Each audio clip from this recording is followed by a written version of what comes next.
No. Historicity of Quran. I wouldn't be saying Same 50-50. Do you want to? No. Quran only. Quran. No, it's already been done. It's been done 100 times over. Quran. If you want to do something new, Quran. we'd like to do something new. I'm going to use your verses. Can you use my verses to disapprove the Quran? When was the Quran authenticated? Was it with Muhammad's times? Yeah, proper debate. 50-50. Oh, sorry, I just want to ask a question. Are you infant debate? Just want to ask. Are you a Christian? No. Doesn't matter. No, You're not. No, I'm not. Doesn't matter. Okay. Can you defend your Quran? No, are you not? You're not Christian. No, if you want, no. If you want, Can you defend your Quran? When the Quran was it in no, Muhammad's we time? know people come here. Yes. They said. Yes, it was when Muhammad was alive. The Quran was wrote. Yes. Put together. Is that true? Finish. That's it. No. Okay. So do you want What did he say? 50-50? What did he say? 50-50. That Muhammad was alive when the Quran was completed? 50-50. I'm not even certain. Was there a Muhammad? We're not certain. I'm only asking when the Quran was put together. Was it in Muhammad's times or not? Okay, do you want 50-50? 50-50. Quran No. You're scared. I want to talk about something new. We've heard the Trinity arguments. Boring. Let's talk about something new. Talk about something new. Ask me anything about the Quran. You can talk to anyone about the Trinity. Trinity. Anything about your book. Let's talk about the Quran. Do you Let's accept? talk about the Quran. No, do you accept? No, I've already answered you. I can defend your book. Can you defend your book? 50-50. Can you Defend the Quran defend your book? first. Defend the Quran first. 50-50. Defend the Quran first. First the Quran. First the Quran. No, you. 50-50. I'm talking You can about. ask me about. Look. Somebody Look. subject area. I'll ask you one simple question. Can you answer? Wait. Okay. I will Not ask you. interested. I've given him an Okay. opportunity. Doesn't I'll want ask to. you a simple That's what they defend the Quran. That's what they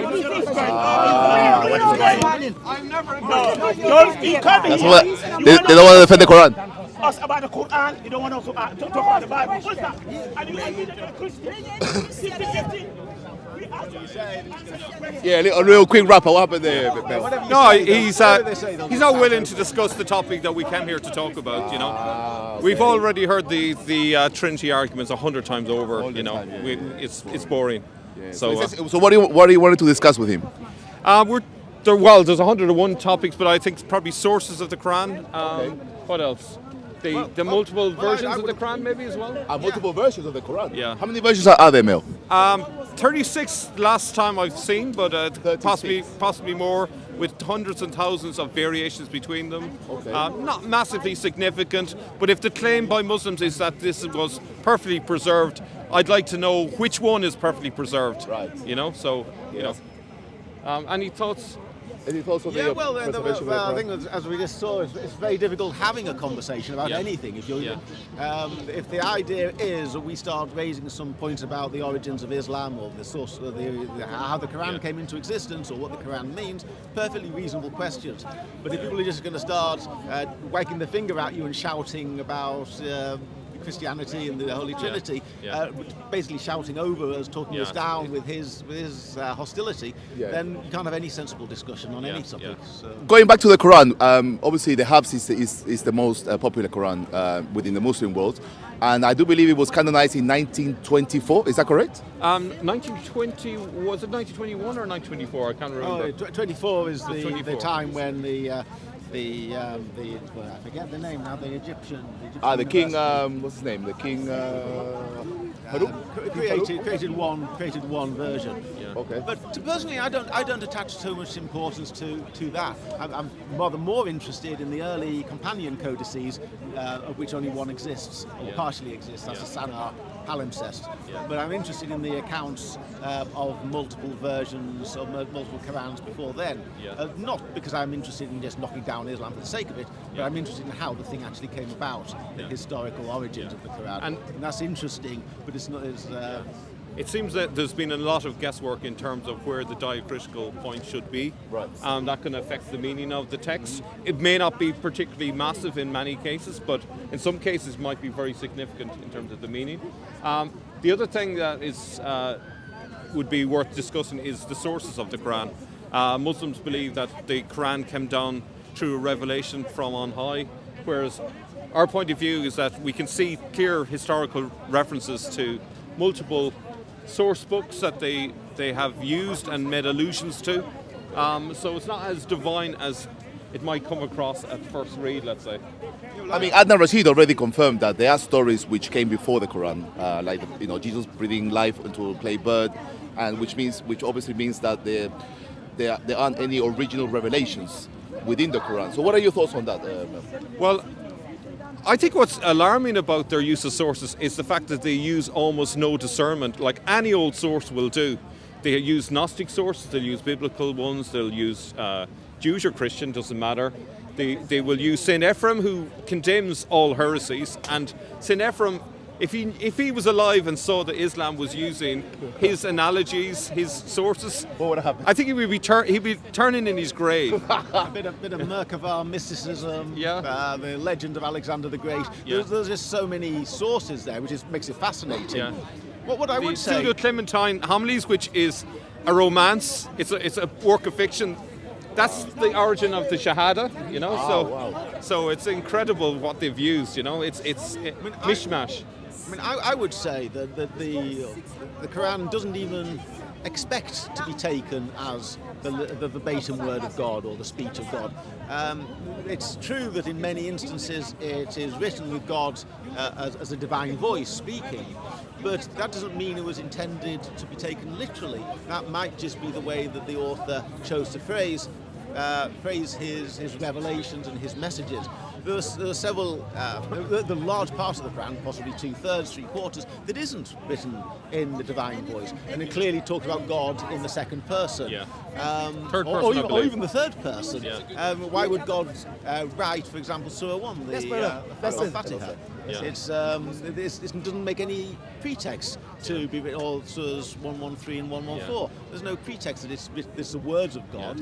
All it is a prayer to God. Yeah, and it's I, it's we, it's you, it's he. It can't make up its mind who's talking to who. It's kind of like you're jumped into a conversation and you're completely lost. And this is the problem for reading the Quran, is it jumps from I to we to you to he. It starts a story, never finishes the story, jumps onto some other topic, comes back to it again. And on top of that, we can't even be certain that the diacritical marks are in the right place, so the meaning could be something totally different.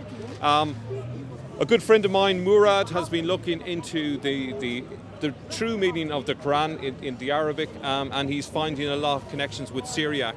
And the translation that we've been given is a very much a distorted meaning, and it's going to be interesting when he brings out his official translation of the Quran. It might actually change people's views of what the true meaning of the Quran is later, So. Wow, I'm really looking forward to that. And obviously, you guys are doing an amazing job with Jay Smith at Panda Films, looking at the historicity of the Quran, Islam. Please tell the family how they can find your work, which channel they should be subscribing. So my channel is Islamic Origins, and your channel is? Oh, well, my main offering now is an article that I published last Easter on academia. It's called Jerusalem, City of Islam by Paul Ellis. So if you Google that, or you go onto the academia site and ask for Jerusalem, City of Islam, you will find it. It's very long, it's 100 pages long, and it tries to make the case that the Masjid al-Haram in the Quran, the place that is a holy place of worship, that the Quranic community was trying to capture, was in fact Jerusalem. There's nothing at all to do with Mecca. Mecca didn't exist, or there's no evidence that Mecca existed. Wow. But all the evidence points to Jerusalem. If you asked Moses, or David, or Solomon, or Saul, or Zechariah, or Abraham, or Jesus, or John the Baptist, where is the sacred place of worship, they would all say Jerusalem. With the exception of Moses, but Moses didn't know about Jerusalem, but he knew that in the book of Deuteronomy it says there will be a place, a pilgrimage, and that turned out to be Jerusalem. So all the characters that the Quran cites as its witnesses, all had a Jerusalem-centered approach. And my thesis is that it makes absolutely no sense for the Quran to keep referring to these characters and the sacred place of worship, and for the sacred place of worship to be somewhere 1,000 miles away. Wow. that case. We'll make sure to put your article on the description box, so make sure, family, you click on that and check out Mr. Ellis, Paul Ellis, our brother Paul Ellis' essay on these subjects. So one last final messages to those Muslims who still believe that there's only one Quran, unchanged, dot for dot, letter for letter. What would you like to tell them? It's simply a myth. I think you need to do your homework. I think you need to look at what the scholars are saying. We're not making this up. You can look at the manuscripts. If you go to the earliest copies of the Quran, you see that there are no diacritical marks there. And so someone has basically guessed where the dot should go. And there could be a completely, totally different meaning intended originally. So that's what I would say. Yeah, I would say, let's suppose it's true. Suppose it's true that the Quran really is the speech of God, the verbatim revelation of God, the celestial tablet. Let's suppose it's true. All the more reason why you should understand it. We all need to understand it.